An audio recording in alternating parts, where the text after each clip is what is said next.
Good morning. Today we are talking about mental health in logistics and the supply chain as a whole. Mental health is a big problem in all of industries. It does not fall short in the logistics and supply chain industry or industries. Any subfield of any logistics type of organization, it does not fall short. We will and we do, and every one of us goes through certain mental health episodes, some of them short, some of them long, depending on how the person is, and depending where you are in your career, whether you're in the beginning or you're kind of closer to retirement and you've learned to cope with different, coping mechanisms when it comes to mental health. But a lot of those things can stem from, conflicts at work, whether that be through supervisors or managers or fellow colleagues, or it has to do with the actual partners in transactions when you are doing logistics processes. So whether that be from carriers or for a freight broker or for carriers with freight brokers or with freight forwarders or with customs brokers or with shippers, with beneficial cargo owners, with airports, even airport warehouses. Like, stress can come from all angles, and you learn how to deal with it through time. You learn how to get better as time goes along. But if you're new to the industry, you got to find different ways to cope with it in a healthy manner. Some of those ways for me are obviously exercise, a water intake. Believe it or not, water intake is a big deal. If you're feeling cloudy mentally, like if you're feeling like there is something that's missing in your day, you don't feel yourself, get up from your chair, move around, walk around the office, walk around the facility. If you're at home, like I am, for example, from my home office, get up, look at a picture of a loved one, get some essential oils, go out of the office for a few minutes, catch a break, hug the kids, kiss the wife, and feel better in essence. Have some simple sugars, like your fruits. That really does help. I do find that these are ways to kind of mitigate these issues we face throughout the day or week, especially in these down cycles, where even the sales or the business side of things are lower than we would all like them to be. And anybody that's selling you, fog in a jar right now, that's saying that, yeah, you know what, business is fantastic and we're doing $56 a mile, and we're finding great relationships with carriers, and we're doing fantastic right now, and this economy is not affecting us. I would verify that. I wouldn't take that word. I wouldn't take those people's word for it. I would definitely go and find out myself if that is actually accurate. It is difficult at the moment. Demand is down, so the economy is where it's at. With the inflation and geopolitics and every kind of thing that I've touched on in the past. So it's very important to keep that in mind. We will get out of this. So take a breather, relax, and things will get better. On the employer side of things, when it comes to having your employees deal with mental health issues throughout the year, you should be looking at potentially giving them, not potentially, it should be mandatory in a sense.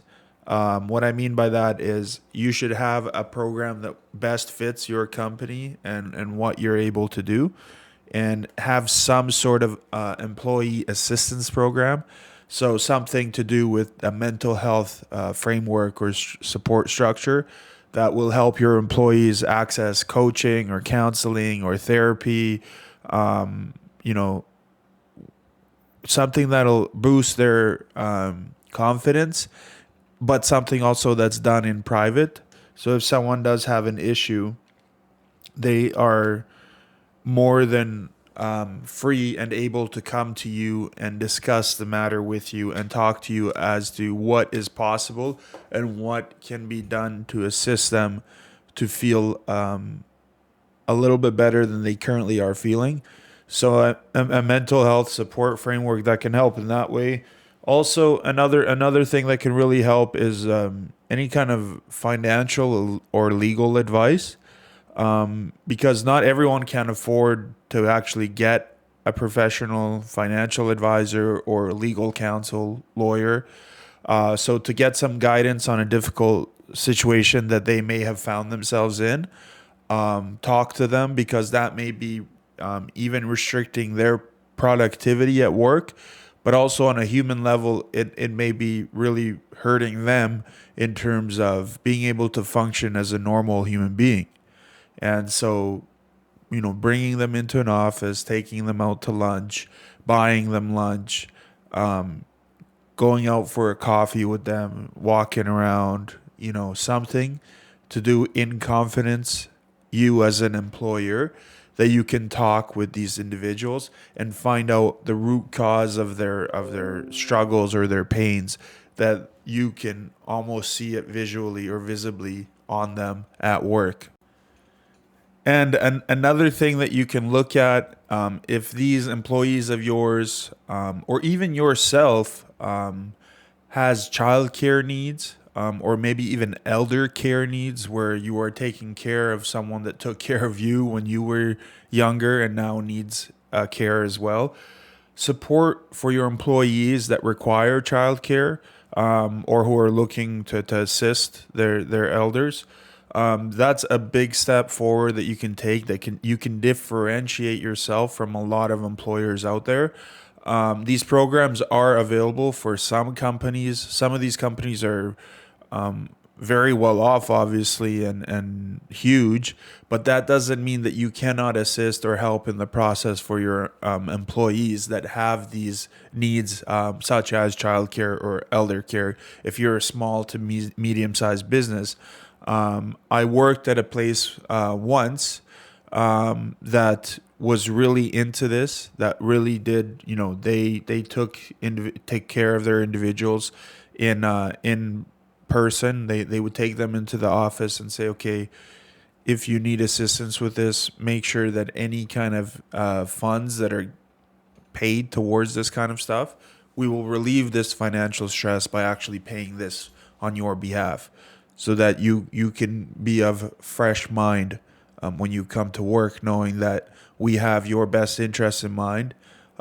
specifically speaking to childcare and elder care. And in addition to this, this company even took it a step further to look together with the employee to see if any programs in the city would be better than the other programs. So they took the actual physical steps of going through that process with the employee. I know that not every single company can do this, but it's definitely a great program to do if you're able to provide this as an assistance program for your employees. Another program that you could offer would be something like an addiction counseling or addiction support program, or at least help them find the services necessary for that. That doesn't mean you have on site staff, but what it does mean is you go and you assist these people in finding the right places to deal with their addictions. And then any time that there is workplace issues as well, another thing that you can do is be there as a support system for the people involved. If there are two people involved, you can always assist in mitigating and the risk of having a potential blowout from these people and just going crazy on each other, and sitting down, talking to them, trying to come to a resolution. On a personal level, what these people can do, if you are an employee, you're having an issue at work.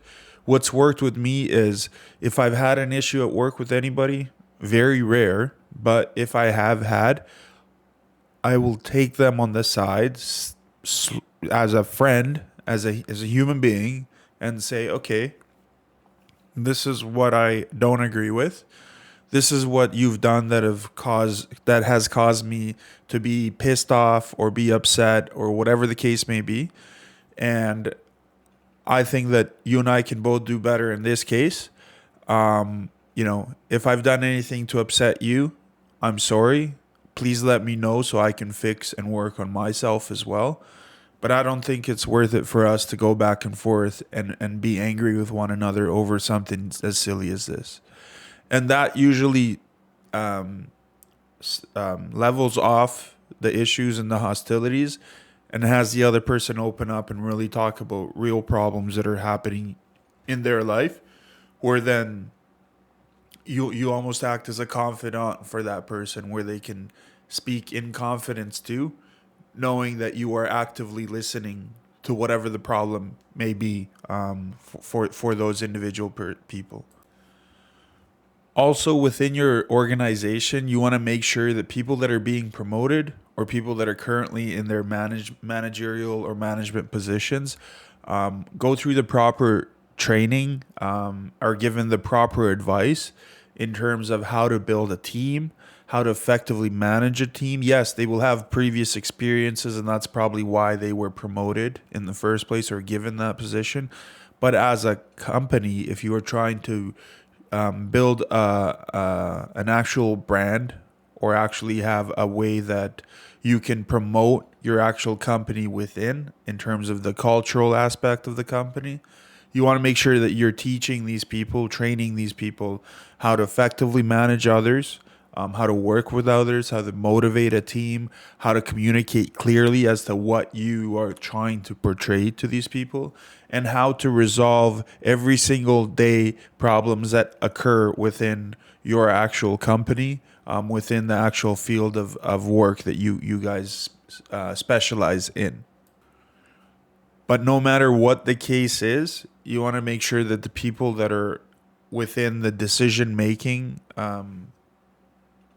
tasks, within the decision making areas of the company and titles, you want to make sure that these individuals within your organization can actually manage conflicts, manage issues, and how to come to an actual conflict resolution, to an actual end point where things are then diffused completely and people go back to work the right way, knowing that you have their best interests in mind. Having a black sheep and pointing fingers is not the right way, but sitting down with individuals and talking to them how best to go about it is the best practice. Oftentimes, miscommunication happens from words that are never said, and it doesn't always have to happen from words that are said. It's ways that people don't go about their business. It's a way that managers kind of give a silent treatment to one employee over another, which kind of signifies favoritism. And that's an issue in the workplace, because when you have workplace politics, it can really hurt your bottom line, because people are going to feel less valued over someone else. You don't want to get into that situation. Just like when you are rearing and taking care of your children, you never want to have one kid feel lesser than the other kids if you have multiple children. You always want to kind of show them that you love them all, that you care for them all. And this is the same thing and the same simple applications that can be applied to your workplace to come to a better resolution. So really, that's what it stems down to, is kind of stabilizing a situation, de-escalating, being calm, well-mannered, reserved as a management team, as a business owner, and you can carry this to your teammates, where they will learn from you that this is actually the best way to move forward. In my career, what's really worked when I've worked at different organizations, in person, even for my own thing now that I'm doing in terms of logistics, both on the education side for the consulting and on the actual business side for freight brokering, giving recognition for those people that deserve it, people that have went the extra mile for you, that have done something that is really noticeable, whether it's a performance-based recognition or a random act of kindness or something. Make sure that you pat someone on the back, you give them the necessary recognition. Some of those things can be through awards and certifications. Some of those can be through random acts of kindness for you as a manager or as an owner of a business. It doesn't have to be documented. You don't have to put a picture of it on LinkedIn. You don't have to make a video of how kind you are, how nice you are. But what you can do is in private, show that person that you appreciate their efforts by doing something very kind for them in return. And this is a very, very good way to show someone that you truly care about their position within the company in terms of them as a human being, specifically as a human being. So not as a number, but as an actual physical living entity. And people will value that very much so, and they will go to bat for you whenever needed. Another big deal in terms of mental health issues is when there's misconceptions where people don't actually understand the other person's point of view. I was in a situation once where an individual only perceived 15% of what was being said to them. So no matter who it was, it could have come from me. It could have come from someone else. It could have come from someone else. It could have come from someone else. And this individual would still completely misinterpret what was trying to be elicited. So some of those things were, let's say you made a sarcastic joke or a joke that wasn't sarcastic but was still a joke, and they would completely shut down. This individual would completely just go missing in action. They would not return phone calls. They would not return emails. Like a child. And we tried everything in our power to try to increase that perception percentage. So, in other words, trying to show the impact and the intent, or the intent and the impact of what was said, right? So the impact would be like, this is what I said, and I'm sorry that this has affected you and this has hurt you. That is not what I wanted or what we wanted to portray. What we were trying to say is, and then you enter the intent. Yes, the intent was to make a joke. The joke was in reference to, and the reason we said that was ABC. And if you can't walk a mile in another person's shoes, it'll be very difficult for you as an employee or an employer either to work somewhere or to employ someone respectively. So you got to always understand that people are going to face challenges daily. People are going to misinterpret things.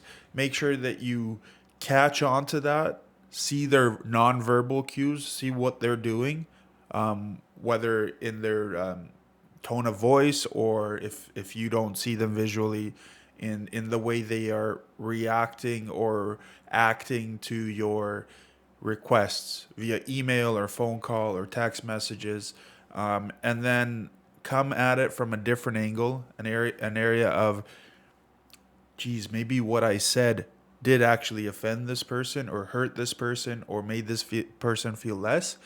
So I'm going to hit the brakes and I'm going to ask this person, okay, what was it that I said, or what has happened or transpired in the last day, week, month, year that has caused you to feel this way?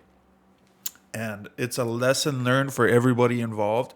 You have to walk a mile in another person's shoes in a workplace. Another thing that I absolutely love, especially when it's a genuine thing. There's a lot of this on LinkedIn as well. A lot of people really benefit from this as a human being, but probably also on a professional level, where they bond. They go on team bonding excursions. Whether there's a gentleman out there that's in the supply logistics and supply chain industry. They had a retreat last year, and then they had one just a couple weeks ago, or last week even maybe, where they took the entire team that they have down to Mexico. And I'm not saying you're going to be able to do that as a small business right away, but what I'm saying is find a place locally, regionally, nationally, internationally, where you can have your team together for a team bonding experience. Not necessarily that you have to go through an entire training course on how to treat people or anything of that nature, but almost like a friend to friend basis, where you are giving these people, giving them back a way to kind of relax, relieve the stress, every workplace that I work for had some form of this, and every time that I've went through those experiences have been more than positive. I've been able to, you know, develop my interpersonal skills. I've been able to develop my sales skills. I've been be able to develop my people management skills all through this. And not necessarily that I went for training courses at these team bonding events, but because I was exposed to individuals from all walks of life all in one place, and you get to mingle and understand why someone does what they do. So you get to hear people's whys. Why are they in this business? Why are they working for this company? Why are they so interested in staying there? Why are they so intrigued in terms of being in the position that they're in? Or what do they want as a goal? You get to hear all of this from people. You get to listen. You get to actively listen to people's struggles, pains, life experiences, and stories. And that's why team bonding is a huge deal in the logistics and supply chain industry. And I would go as far as say is no matter how big or small of a company you are, that this should be one of the biggest practices, specifically dealing with helping someone in the mental health process, daily, weekly, monthly, annually. So there you have it. I hope this has been of value to you. If you really did enjoy this, please hit the like button, share it, comment. This should be standard practice everywhere. Mental health is a real deal. It's a real thing. It's a real issue. It's in every country throughout the world. So I'm not signaling out one country over the other. But we have to understand that we are people of all walks of life. We are here for a short while. We have to make the best of this experience. And we have to share a smile with people. We have to do random acts of kindness. By all means, it has nothing to do with virtual signaling and thinking that you're above someone else and that you're the best. You never made a mistake. We have all made mistakes at the workplace, out of the workplace. We've all made mistakes. Some of them have, completely destabilized our own relationships with people. Whether private relationships or professional relationships, in a step that we took mainly because it was misinterpreted, misconceived. It was not properly heard. Maybe the tone of voice wasn't right. Maybe something led down the road where you had issues in your life and you took it out on someone else. Whatever the case may be, we have to understand we are people. We will make mistakes. But what I've mentioned throughout the video is this is a way for you to apply this to your business, have it a part of your business plan, have it a part of your policies. If you have these set as goals, you will achieve them. If you don't ever think of this and don't have it written down and don't remind yourself of this, you will not be able to achieve this. You will not be able to practice this in your professional field. So you have to really take this into consideration when you are building out your either personal empire or within your position at work or your own company, small, medium, or large. So again, thank you for listening. If you've listened to the end, thank you once again. Please subscribe to the channel. It's all about logistics and supply chain, trying to build it out the best I can, completely from scratch, completely organically. And there you have it. So thank you very much. And stay respectful, stay honest, stay truthful. Hug your employee, hug your employers. Let's be friends. It's hard enough trying to sell out there right now in this down cycle. There's no need for this added stress, Every time that I wake up in the morning, any problem I have, I leave it outside this door. And I got to make sure that I focus on my employees. They're my partners. They're not my employees. They are my partners. I have to focus on my customers. I have to focus on making sure that I'm doing good for the industry and that I'm providing quality information, quality content, and in addition to this, quality service when I'm going down the professional business route. So thank you very much. God bless. keep it going. Don't give up. I know it's hard right now for all of us. Just don't give up. You're always one customer away from greatness. Always keep that in mind. That's a reminder to myself and everyone else. You are always one customer away. So thank you very much. Cheers. God bless. And keep on trucking. Respect. Of course, keep on trucking. Trucking is everything we know. Bye.